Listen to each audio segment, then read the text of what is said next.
Absolutely. Good afternoon, everyone. Good afternoon, esteemed panel and industry stalwarts and an amazing audience that are joining us today. May I request all the audience or whoever is interested can put in the Q&A or the chat box from which country, from which city, from which company do you belong to. It will be nice to welcome all of you here.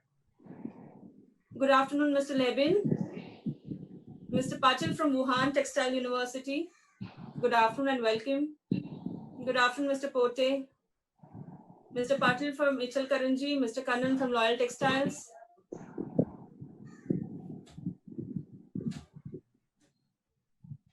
Mr. Rajgopalan. Mr. Kavi from Reliance.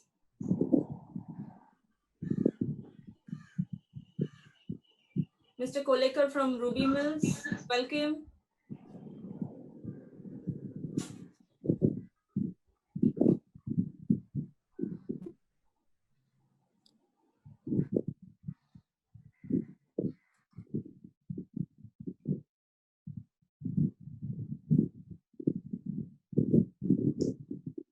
Mr. Patil from Michal Karanji, Mr. Garg from Reliance.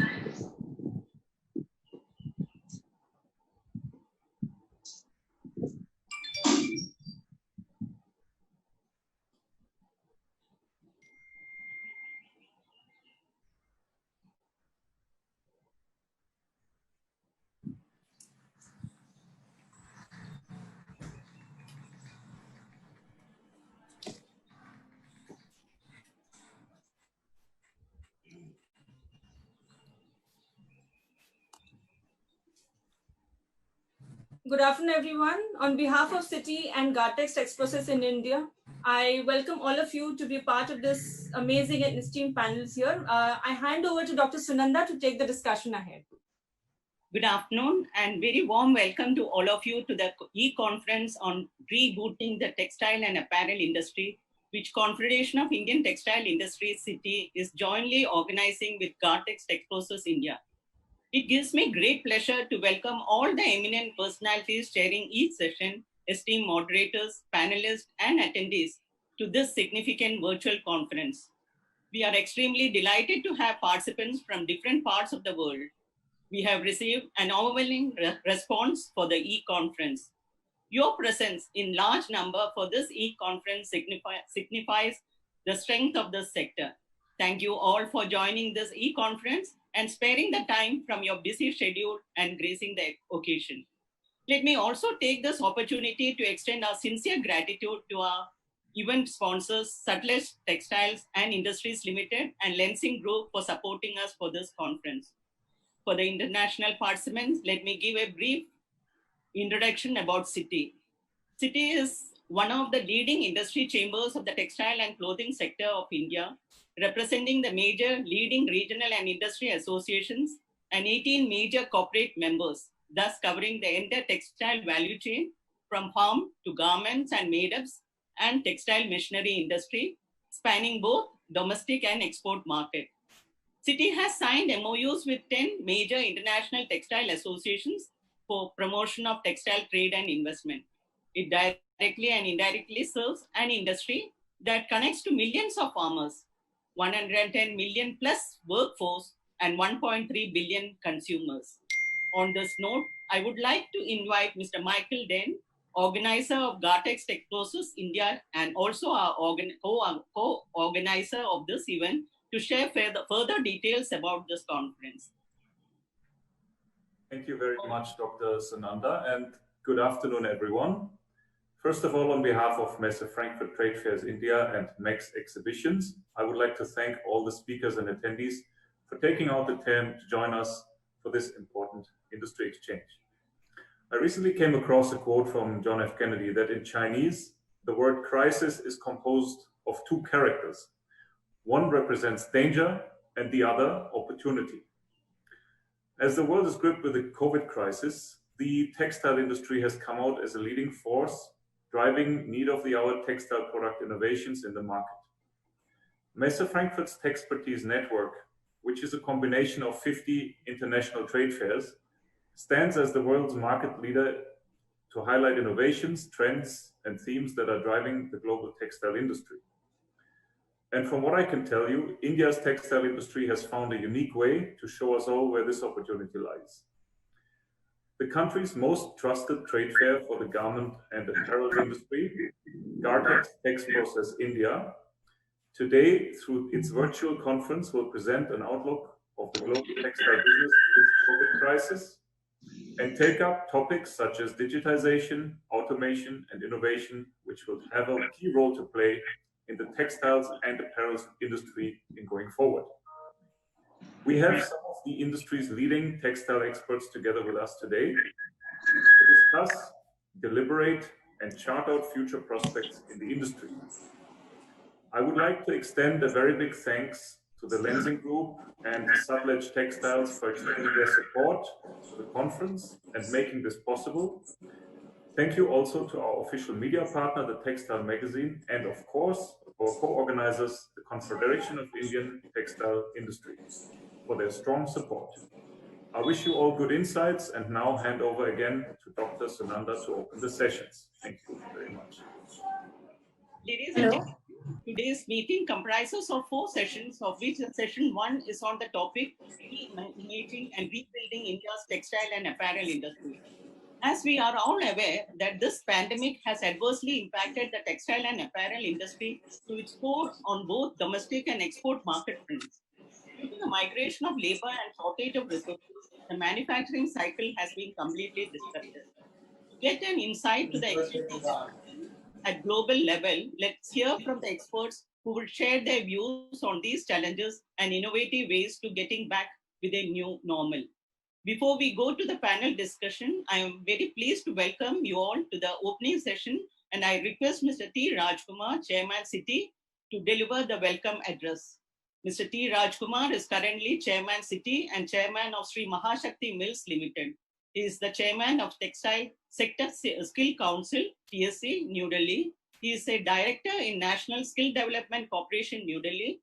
He is a Director in the 19 years old diversified Shakti group of companies having interest in sugar, finance, logistics, soya, textiles, plantation, automobiles, education, and agencies. He is a member of the Governing Council of Texprocil. He is also the former chairman of SIMA, the SIMA Cotton Development Research Association also. He has widely traveled overseas in delegations pertaining to textile industry. He is also the chairman and managing trustee of Global Pathway School, Coimbatore, an Indo-Canadian charity run for the underprivileged children. With this, I am pleased to invite Mr. T. Rajkumar, City Chairman, to deliver the welcome address. Thank you, Dr. Sunanda. Thank you all for this wonderful opportunity, and I'm privileged that City is part of this function. Good afternoon, ladies and gentlemen, participants from Asia. Good morning, ladies and gentlemen, participants from Europe and USA. A very warm welcome to all the distinguished speakers, moderators, panelists, and organizers for taking out your valuable time and making this event a reality in today's scenario. Rebooting the textiles and apparel industry is an apt theme in the present context, and I appreciate and thank Gartex Texprocess India and MES Frankfurt India Private Limited for their incredible effort for associating with City and organizing this conference to deliberate on the issues and challenges which has emerged in the aftermath of COVID-19 pandemic. Friends, as we all know, we are going through a very tough time.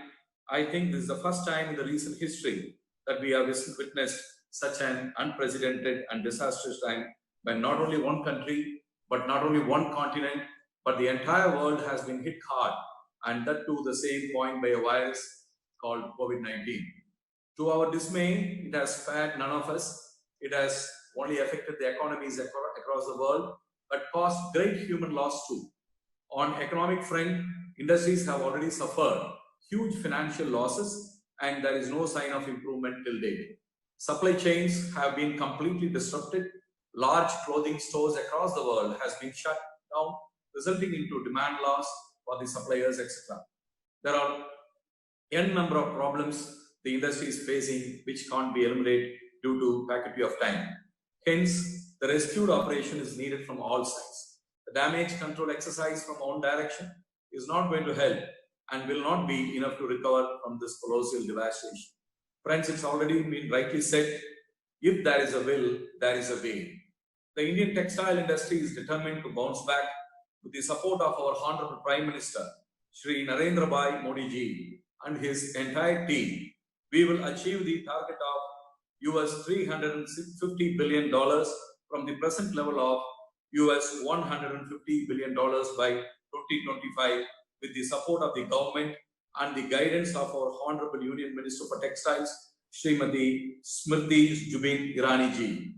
The Government of India is extending all possible support it can extend to the textile sector in terms of financial relief package, infrastructure development, ease of doing business, foreign direct investments, etc. The government is focusing on certain sectors to promote its Atmanirbhar Bharat mission and has identified the textile sector as one of the key sectors to take it forward.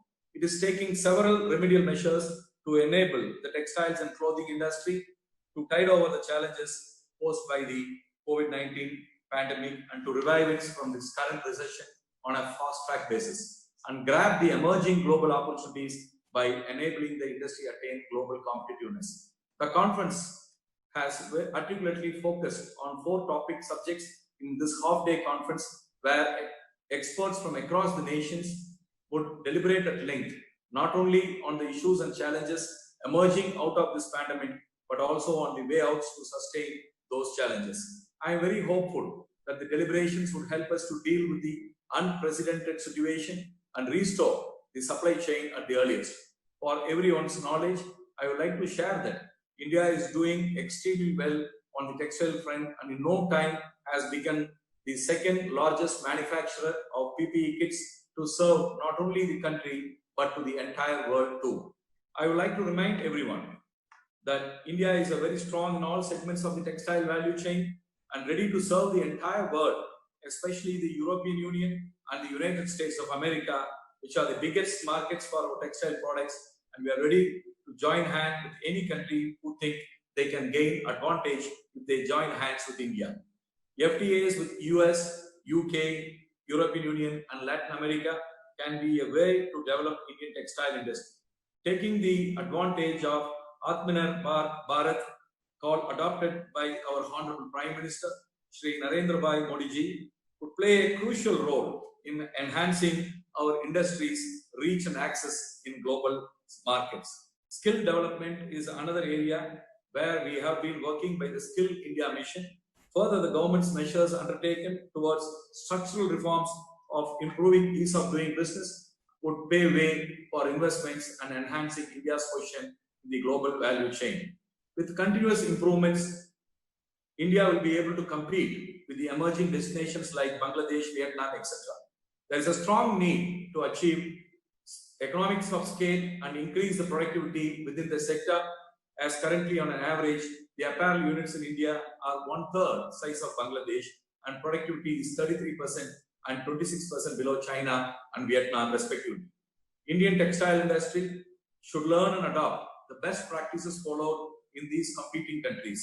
If India has to achieve $370 billion US, then India will need to invest at least 10 proposed mega textile parks with a minimum size of 1,000 acres around the coastal areas.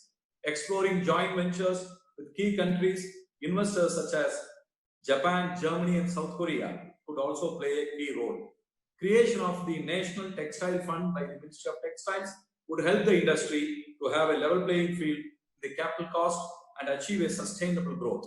The creation of mega textile parks with plug-and-play facility proposed by the Ministry of Textiles would bring in large-scale foreign direct investments into the textile sector. Both the National Textile Mega Fund and the Mega Textile Parks would encourage scale of operations and competitiveness. India can brand the sustainable and compliant manufacturing facilities, which we adopt like use of non-conventional energy conservation, social complements, etc. There is also a need towards logistical park and we need to work on it. The industry should work together, creating virtual hubs and marketplaces. These hubs could be used to aggregate virtually the key inventory of raw material like yarn, fabrics available within a cluster, and this information can be made available to potential buyers. The textile and apparel sector need to modernize technology, especially to adapt to the post-COVID-19. For this, the industry needs to adopt use of technology tools such as 3D visualization, virtual stamping, fit and prototyping, etc. Friends, with this, I wish everyone a great day ahead and request everyone to have very fruitful and meaningful discussions. Now I request Mr. Arvind Singhal to kindly moderate the session, Reimagining and Rebuilding India's Textile and Apparel Industry, and request all our panelists to share their valuable insights which will be beneficial for the industry. Mr. Arvind Singhal is the Chairman and Managing Director of Technopak, which is one of the leading India's management consulting firms focusing on the retail, consumer products, detailing, fashion, textile and apparel, food services, and agriculture and education sectors. Arvind is an active member of various professional associations and industrial forums, and is also a regular contributor to various national and international publications. Arvind's personal social sector interests are in the areas relating to education, healthcare, and agriculture. He is an alumnus of UCLA, USA, and Indian Institute of Technology, Roorkee. And I thank you all, and I request Mr. Arvind Singhal to take it on. Thank you very much. Thank you very much, Mr. Rajkumar. It is indeed a privilege for me to be invited to this particular event and to be able to moderate the opening session of this wonderful conference. So thank you very much to you and to Dr. Sunanda and everybody else at CITI. We have, ladies and gentlemen, as you know, 4 very, very eminent, very experienced, very successful members on this panel today. They actually need no introduction. I'm therefore only mentioning about them on their names. Dr. A. Shaktivel, who is Chairman AEPC, Shri Ronak Lugani, who is the Chairman of SRTEPC, Mr. Manoj Patodia, an old friend, Vice Chairman Texprocil, and Dr. K. Sundararaman, who is also the Chairman of Indian Technical Textiles Association. The way I've planned the session today, we have about 45 minutes. I'll try to put the context of this particular session why we are talking about reimagining and not only rebooting and rebuilding as opposed to just damage control there in a minute. But after the first 4 or 5 minutes, I requested each of the panelists to give their perspective upon what Indian textile and clothing industry could be over the next 10 years, rather than focusing on next 6 months, which is to do with controlling the damage and then rebuilding short term. Let's look a little bit beyond this there. So about 20 minutes from each of the panelists, and then of course we'll have some discussion, and time permitting, we will also pick up some questions from the audience there. So with this background, let me try to give some historical perspective to all of you. Why reimagination is very important for nations. It is very important for industries. It is very important for companies. It's also very important for individuals, because there is nothing like constant. Let's look back into the textile industry. In 1939, it's an important year in some way. That was the year DuPont actually introduced the first man-made fiber on the planet, 1939. Till that time, we had only natural fibers, cotton, of course, wool, silk, and other minor fibers. Look into India in 1947. India was still at the leadership level as far as textiles were concerned, because man-made fibers were just coming into some kind of user applications. The war had just ended in Europe and elsewhere. Indian textile industry was preeminent in terms of its relevance, not only for India, but for the rest of the world. Its cotton ecosystem was acknowledged as probably the best in the world. The fabrics were acknowledged for decades before that as among the finest in the world. So in 1947, the year of India's independence, at least our textile industry was actually the leading industry, not only just for India, but in the sector, it was seen as an aspirational leading industry. Yet, the first thing to reimagine, the reason I brought up 1939 at DuPont, man-made fibers has already started to make their presence felt in the 90s, 50s, and 60s. Sadly, as a nation and as an industry, we ignored to our detriment the emergence of man-made fibers. On the contrary, our policies were actually geared towards supporting and protecting only the cotton industry. And we missed out an opportunity. This is my perspective. Whereas we should have reimagined the textile industry to be fiber neutral, and it dates back to 1950s and 60s. Let's look into another data point or a year, 1982. 1982 was a year where we unfortunately suffered almost like a death blow to our industry, thanks to the strike initiated by Mr. Datta Samant in Bombay. Till that time, the Maharashtra, Bombay in particular, textile industry was a leading industry agglomeration as far as Indian textiles are concerned. Datta Samant strike destroyed the industry in many ways beyond just the strike period. It forced otherwise a very well integrated industry, starting from processing of fiber to spinning to weaving.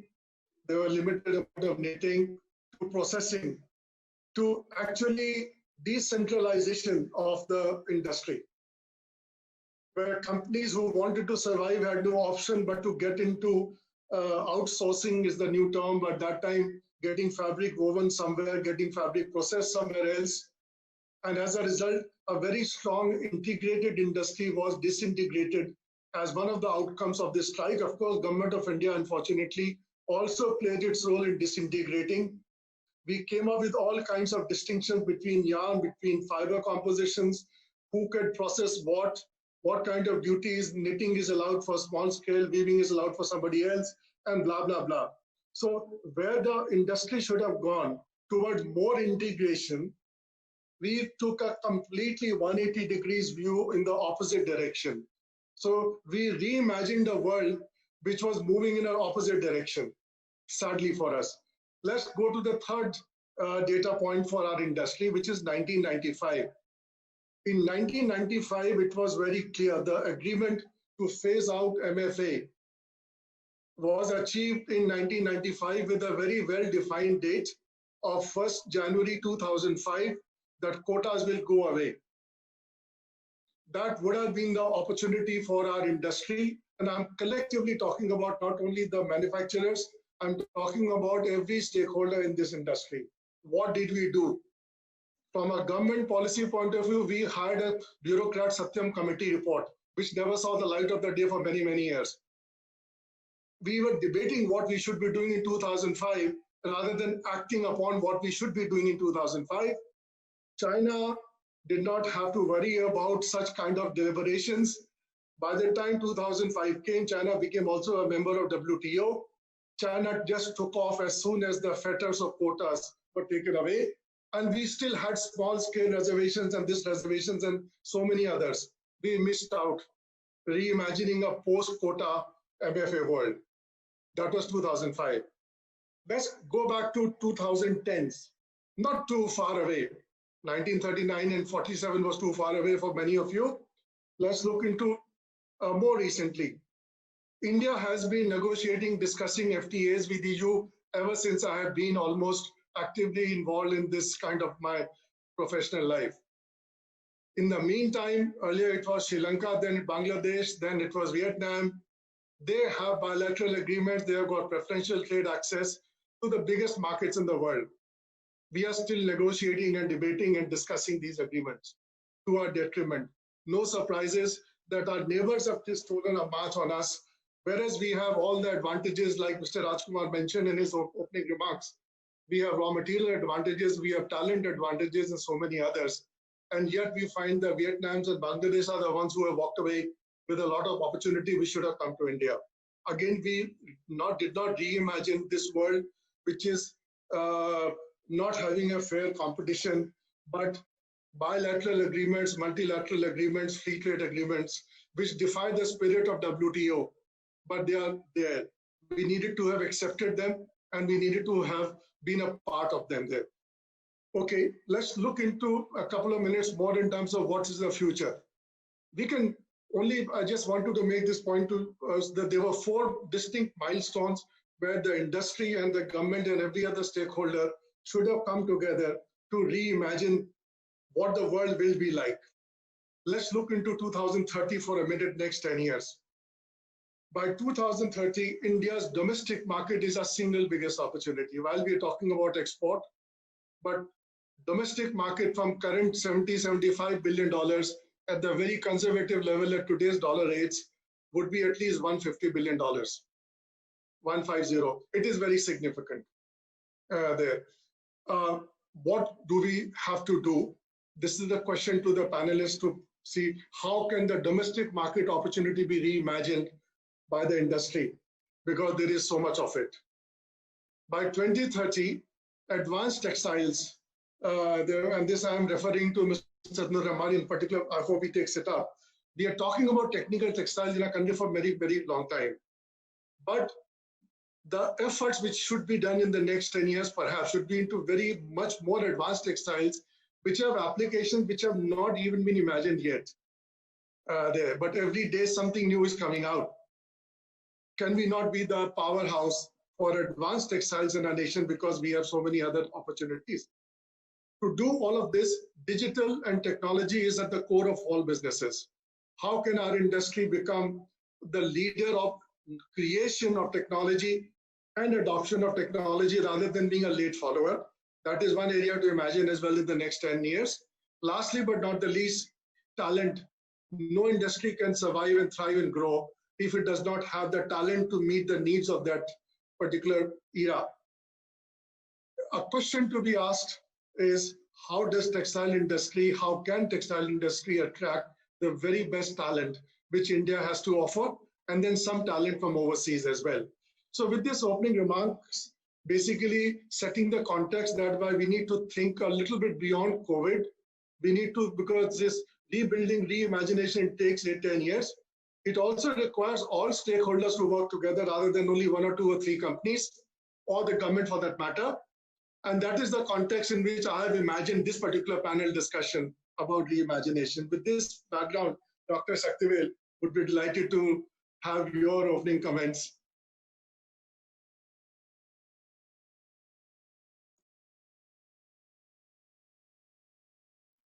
You're on mute. Could you please unmute?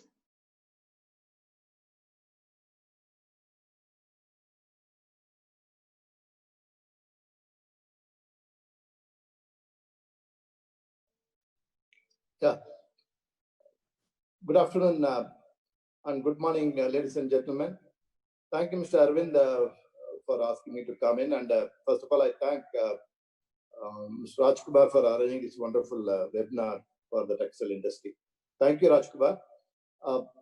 Arvind, you have clearly said about you started with the 1949, then 82, 2004, 2000 now. The same thinking I was doing it when I took over as a chairman in January 2020. I just told my office for the EP division why we are not able to grow. Because last 3 years, we see that our growth rate is only $16 billion, whether it is a point to this side or that side. Then we found out what are the articles exported by the mainly China, then Vietnam, Cambodia, and Bangladesh. Then I asked him to get me the HS code wise. Then what, Arvind, what you said is we failed in man-made fiber garments. That is the biggest truth. Everybody has to agree. We failed because we were getting the orders for cotton and nobody is really bothered about going for a man-made fiber garments. Even though India has got plenty of yarn, plenty of fiber in polyester and viscose. Then after going through the HS code, I find that we were not at all doing sportswear, activewear, performance wear, or you said about medical textile, then other related polyester and viscose garments. Then I find out why we are not able to do it, even though we have the strength of fiber and the polyester. We are very weak in fabric. So even though we have all the capacity, but our fabric is the weakest here for this bamboo fiber.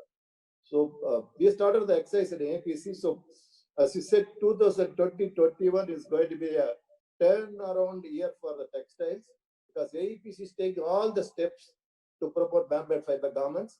And we are also talking to the Taiwan and Korea processing industry to come and invest here and also have some collaboration with us, because already we have good processing houses, but we are not able to specialize the processing house for the fabric. And I had a talk with Reliance and Visco's Birla also. They're all ready now. So as you said, it's a COVID is, you don't want to talk about COVID, but you are talking about 10 years. 10 years now, I'm sure that within 3 years, we will achieve that the highest point of exporting man-made fiber garments, especially what I mentioned was sports, active performance, and scientific fabric. And also now this COVID has given an opportunity for making PPE kits and medical textiles. Now I find out there's a whole world is going to look for the medical textiles, whether you have a COVID or not. So the mask already started exporting. So there also we are going to have a biggest opportunity. More than that, now the world, especially youngsters, talking about the sustainable garments. So India can produce a very good sustainable garments, which is nature and environment friendly. So these are the steps AEPC is going to take. And you will talk about after 2-3 years, 2020-21 is the year for apparel manufacturers, especially that AEPC will take all the steps for this. Thank you for this. Hope I'm on the time now. Thank you, Arvind. Ronak, what are your views about the next 10 years, what we should be doing and what is needed to be done? Ronak, you're on the mute. Ronak, you're on mute. Yeah. Okay. Can you hear me now? Yes, please. Thanks. Okay. Namaskar, everyone. And I must thank Mr. Rajkumar for organizing this wonderful interactive session, wherein all the entire stakeholders and the entire value chain is present, domestic as well as exports and all the EPCs. And I must say that, whatever Mr. Arvind Singhal said makes a lot of sense. Like I'm actually second generation in the textile business entrepreneurs, and my father was one of the mill distributors. So I exactly know what happened during the Datta Saman strike and how the face of the industry changed from the vertical setup.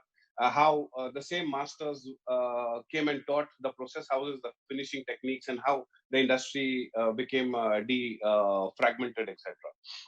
Now, coming to how we look at the future in the 10 years, see, I have always firmly been of the opinion that even China, okay, their exports have been great, but because they have become the factory of the world, okay, even if you see what's happening is even today, and maybe in the next 10 or 20 years, only those international brands are going to dominate. Everyone is happy about getting orders from a brand sitting in the West and controlling operations, say sometimes in China when their policies are favorable, sometimes in Vietnam when their policies are favorable, and things like that. Now, what we should actually see is India has everything, right from fiber up to fashion. We've got everything under one roof, even fashion designers where designing skills are concerned. We do not have any international brand that is global. No brand is global. There is a need to focus on those lines where we stop relying on overseas brands or international brands for supply, and why even like them selling to us.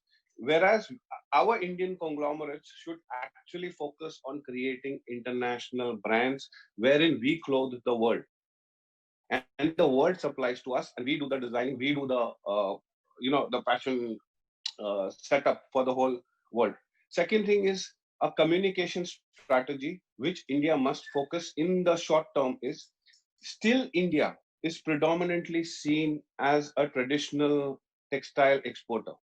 Like today, they still feel that India is only doing cotton textiles, basically in those mulls and summer clothing kind of articles where it comes to fabrics or yarns, etc. Now that image perception needs to be changed. There has to be concentrated efforts from the entire value chain, showcasing India's strengths on different spheres. Third thing is we have a lot of data. We correlate data every year, every 6 months, etc. And the fact is that tough has actually helped us increase our yarn sales to 10 times the volumes what we were doing before the scheme was introduced. So government policies also do have a strong, also help in the growth of an industry, which is a we've got statistics to confirm those things. Third thing is our knitting. See, again, when we talk of textiles, mostly people think of wovens.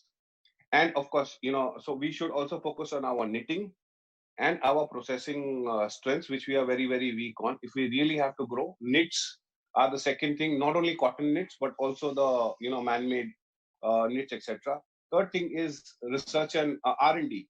Like all these brands, earlier we ourselves used to wear cotton t-shirts, cotton track pants. Today, all that has changed to synthetics. With the R&D, making it comfortable for us to wear. Even, when we're like sweating heavily, when it's really hot for us, things like that. So R&D needs to be developed. We need to work on those lines. Only if these three, four things are taken care of, are we going to grow exponentially, which is the need of the hour. Otherwise, it'll be the same. Being a part of a rat race, being underdogs. Okay, China has reached 100 billion. We are at 60. We should catch up on 100. No, we should stop all that. Think of our own brands which sell globally, and entire value chain needs to come together to focus on this. That's what I would say for now. Thank you. Thank you very much, Ronak. You made some very interesting points in this limited period of time. No brand from India worth its salt outside India. Our perception as a country, we are more suitable for basics rather than value-added. Weakness in the knits compared to the wovens. And of course, emphasis on R&D. All four very useful, important points. Let me now come to Manoj first. Manoj, what do you think we should be doing over the next 10 years? And what is possible to be done? Great. Thank you, Arvind ji, and thank you, Mr. Rajkumar. Ladies and gentlemen, good afternoon and good morning. First of all, Arvind ji, reimagining and rebuilding the Indian textile and apparel industry is a very thought-provoking. And looking at the larger picture, as textile industry has to clothe nearly 7.5 billion people worldwide, I think there's a big opportunity world over, and more so in the Indian market for the Indian textile companies. Why do I think so?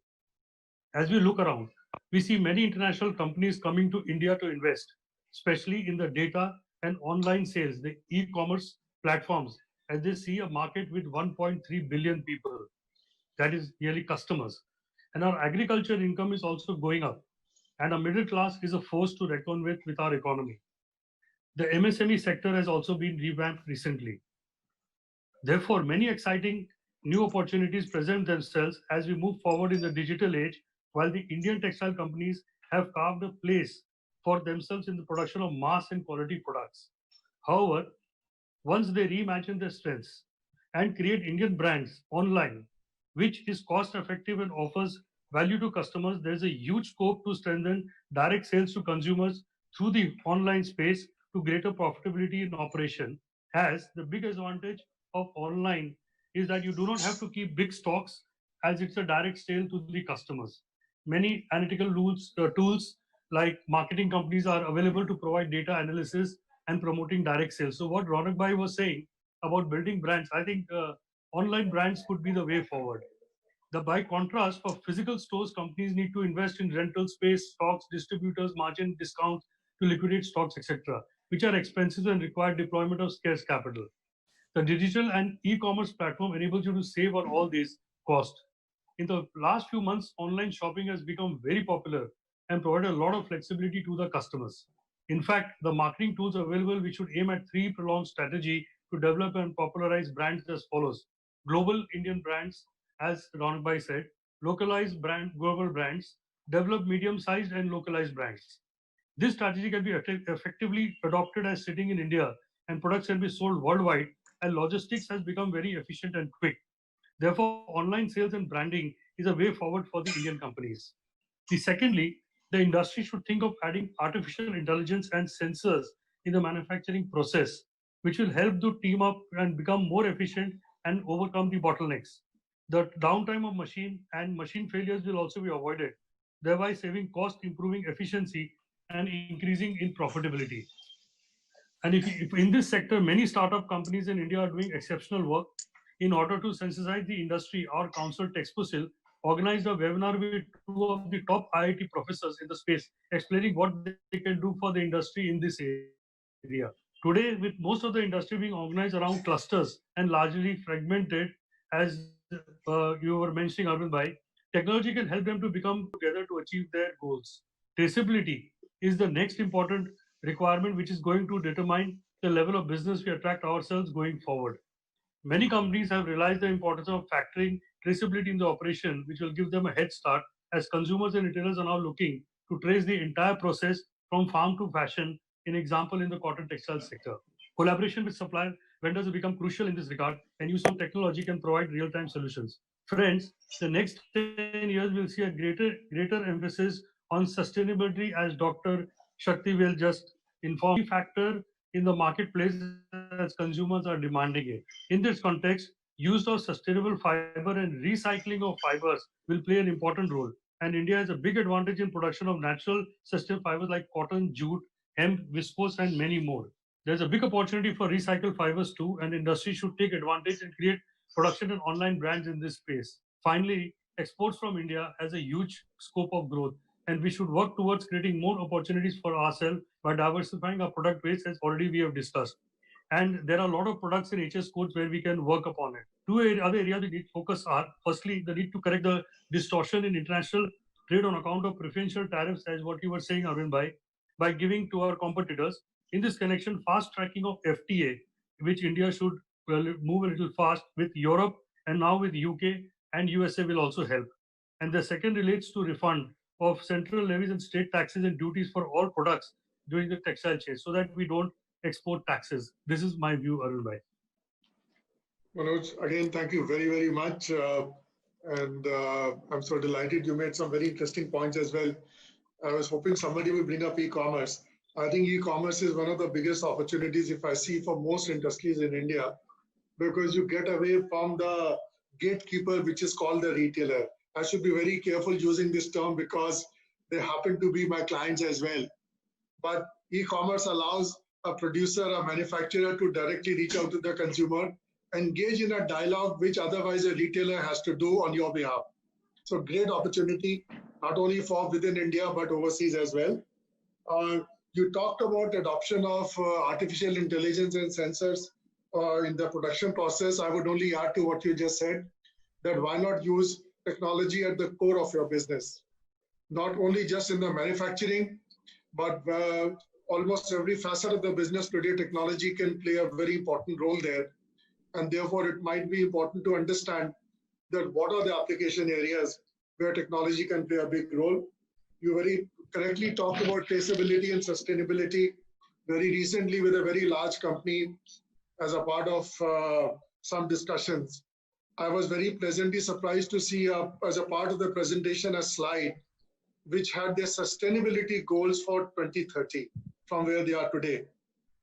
And it was talking in a very holistic manner in terms of energy sustainability, environmental sustainability in terms of carbon emissions, in terms of circular economy, and these are measurable goals there. So it is not only just man-made versus natural fibers. I think that's only one aspect. Sustainability has to be seen in a much more holistic manner, but I'm glad you brought this point up. And of course, use of technology, I think it goes without saying. Every industry is actually thinking of innovative ways. Even Mr. Ambani at the recent annual general meeting, the entire focus of that has shifted from chem company to a tech company there. So if such a giant company can make this transition, I'm sure textile companies can do much better than that. They are smaller but more nimble. So with this, let me now come to our fourth panelist, Dr. Sundaraman. What are your views in terms of what we should be doing in these next 10 years and how to do it? Right.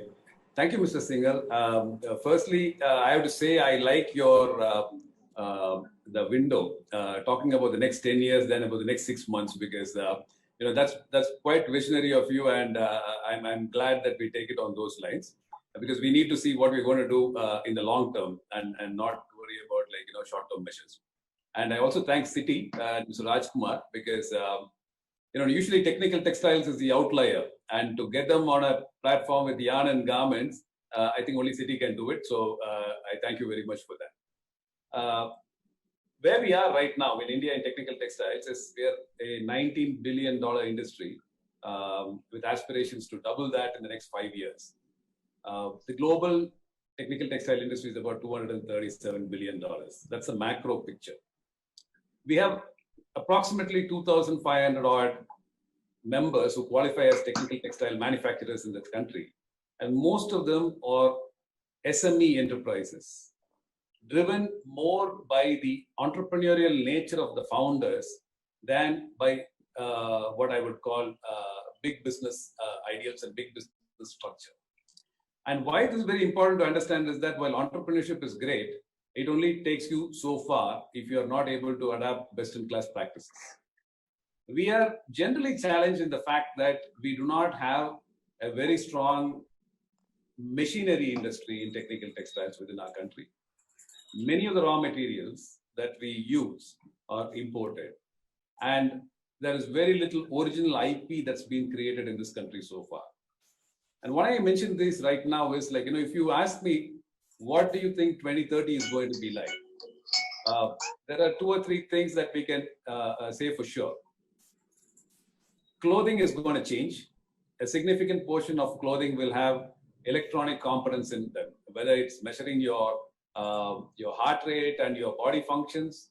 Those products are already available in the Western markets, as all of you know, to actually just changing color based upon some kind of a sensory input.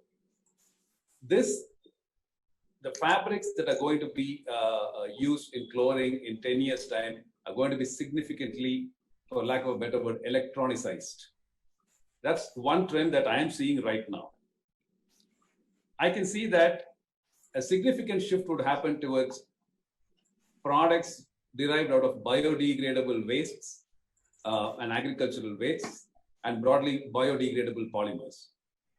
Primarily in the areas of packing, gas barrier fabrics, and many other fabrics, we would actually have a completely different product class from what's happening today. An emerging area where I'm seeing increasing application across various technical textile sectors is the area of nanotechnology. In all the kinds of finishing that we are seeing in terms of the materials that are being used right now in advanced technical textiles, we are seeing increased use of commercial scale nanotechnology. Words like terminologies like graphene, nitinol, shape memory alloys are becoming commonplace. They are going commercial. They are getting out of the research domain and going commercial. The great thing that's going for India is that, like you said, we are going to be one of the most powerhouse by 2030 in terms of our domestic consumption. It's going to be a sophisticated market as well. It is not just the sheer size of the market. The Indian consumer is going to be on par with the most affluent nations in terms of what he wants. And that is the opportunity we have to get to. And for that, we need some amount of original IP creation within our country. I mean, think about it. How long can you go outside and bring in IP for creating new technology products? The buildings that we are sitting in are going to completely change in 10 years' time. Architectural membranes are going to replace quite a lot of aspects of we might not have walls anymore. We might actually have textile panels that are stronger than walls. Now, where does that IP come from? If you are going to be an adopter who takes on technology 2 decades after it's come out somewhere, we are not going to be a global powerhouse. So government recognizes that, and in the mission on technical textiles, as you all know, which is 1,480 crores, They're trying to address some of this. How do we create original IP and give it to Indian companies? But I think a larger opportunity is there if we are able to go out and seek this IP from outside in the form of joint ventures. Because again, to reiterate, this is going to be the place to be in 10 years' time. But if we remain in the low end of the business, then we are squandering that opportunity. I think a concrete effort to go towards IP creation and being cutting edge, being respected as a knowledge leader. The branding will come out of being respected as a knowledge leader. And I think that's the kind of focus that the technical textile industry will have to have if we want to make India a powerhouse in the sector in 10 years' time. Thank you very much. Dr. Sundararaman, I'm so delighted to hear from you because, with no disrespect to any of the current players in technical textiles, it is sort of calling it to, you're giving too much glamour to spun lace and needle punched basic fabrics. And just because there is a word technical attached to it, Absolutely. You sort of think that you are at the cutting edge of innovation or development.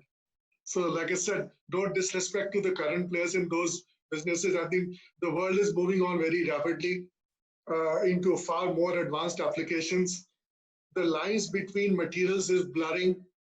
The conventional application, you gave the example of walls, could be made out of membranes. You can talk exactly the same thing about the complete buildings, in fact, being made out of fabrics and textiles in the times to come. Where do you draw a line that which is material, which is the traditional material, and something which is made out of engineered materials there? And I think this is a very, very important point, ladies and gentlemen, that when we want to reimagine again our industry, the time to come, almost everything requires technology at its core. I made that point a short while ago. Textiles, no exceptions. Even wearables is becoming such an important area in terms of hardware. But along with hardware, even wearables in terms of applications to do for medical applications, smart beds for patients, smart clothing for patients, where some of the sensors are embedded into the clothing itself. No, those are not a subject of science fiction anymore. These are realities. And I think our industry will do much better if they were to look out and seek those kind of opportunities rather than looking into saying that let's make a better swipe or a wipe or a better diaper for somebody else. Let somebody else make it somewhere else in the world. Now, thank you very much to the four of you in terms of bringing out some very interesting points. I have about 5 minutes of time left before I see Harish already signed in. His time starts at 4. Therefore, I will not want to delay him even by a minute. My one question, and any of the panelists can take it, is that all of this needs capital formation. Whatever we are talking about, you cannot make business grow if capital is not there. Unfortunately, India has not seen FDI in any significant relevant measure in the textile sector. Also, the balance sheets of most existing textile companies, the lesser said, the better in terms of their strength. Anyone has a thought that how do we raise, say, another $100, $200 billion over the next 10 years, which can give us that output of $300, $400 billion? I don't have a solution or an answer to this. I mean, who will put this money in? So any one of you would like to take this point up? Dr. Shaktivel, maybe you would want to take this up?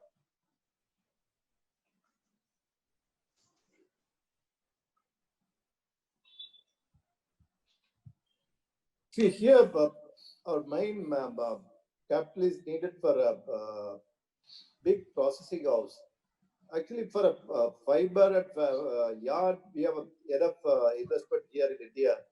And for making apparels also, you don't need big investment. Only that some special fabric, special processing house we need. That we have to think about some joint venture and thing. And also, the government is deciding to or proposing to have kind of a apparel park for only the processing houses. So those things can be done. But as you said, big investment for apparels, we don't see, because you can see big manufacturer apparel like Sai exports, Richa, and all big, they're 2,000, 3,000 crores export already. The only place with yarn also, you have plenty of, whether it's a cotton or a polyester, or you have everything in the yarn also. So where we are weak is, as I said, the processing sector, the fabric.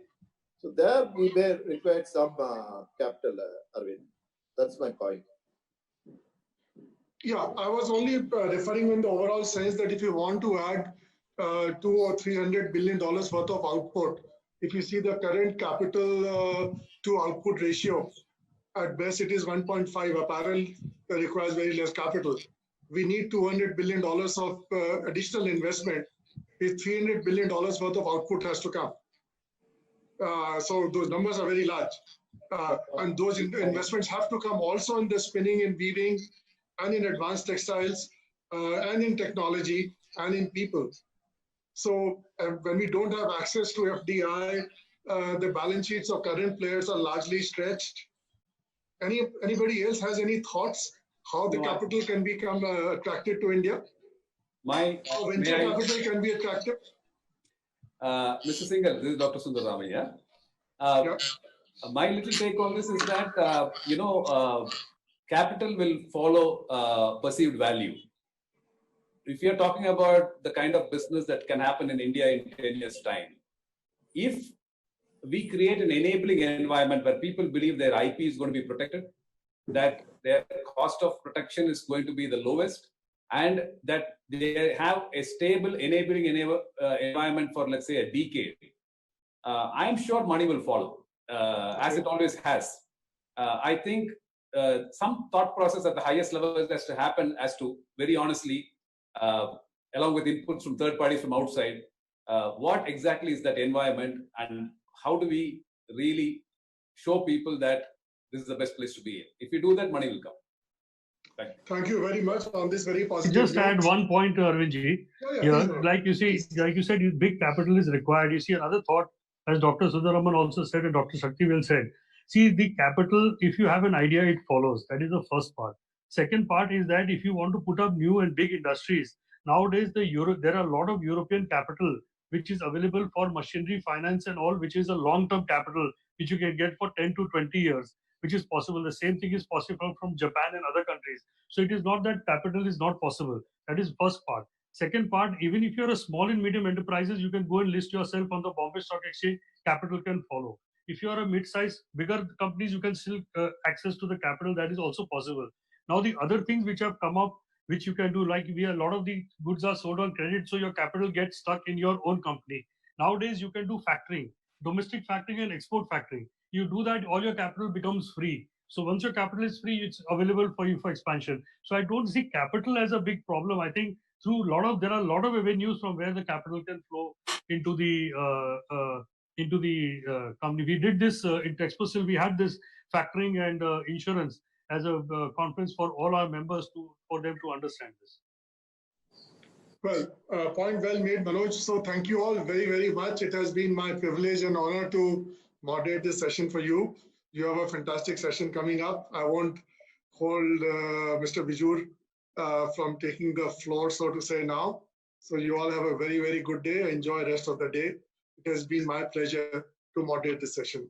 Thank you, Arvindji. Thank you very much, Arvindji. Thank you, Mr. Arvind. Thank you, Mr. Rajkumar. Thank you, Rajkumar. Thank you. Thank you, Arvind. It was great. Thank you, Mr. Arvind. Mr. T. Thank you, Dr. Sunanda. Chairman, for chairing the session, Mr. Aravind Singhal for moderating the session, and all our eminent panelists, Dr. A. Shaktivel, Chairman AEPC, Mr. Ronak Rugani, Chairman SRTEPC, Mr. Manoj Kumar Patodia, Vice Chairman Texprocil, Dr. K.S. Sundararaman, Chairman ITTA, for sharing their insights and suggestions which would help to overcome the challenges faced by the textile and clothing industry.